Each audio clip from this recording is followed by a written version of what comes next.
Okay, and this is probably more something to consider as we talk about the rewrite forecast. I want you to remember what the law stated as to the discretion that's held by the CFPB in writing this regulation. There are certain things, as we went through last month, that are matter of fact. This is that the law says it's got to be this way. But remember, they have general across the board discretion. Okay. And that leads to the second item, exceptions and exemptions. The law does not include any exceptions or exemptions.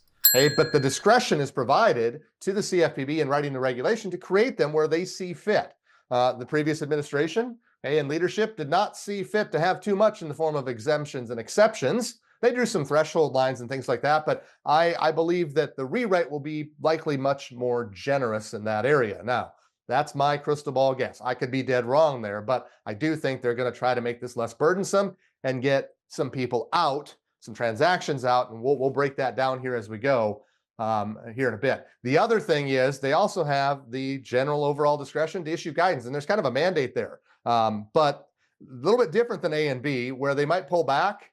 I don't think you're going to see anything in guidance. One thing that's become very clear, and I see Diane smiling there, is that the leadership at the CFPB and just kind of in Washington in general, guidance is not a word they like to use, and it's not something they like to issue. They want to go through traditional lawmaking channels in order to issue things, and if that's not the case, they're not going to go there.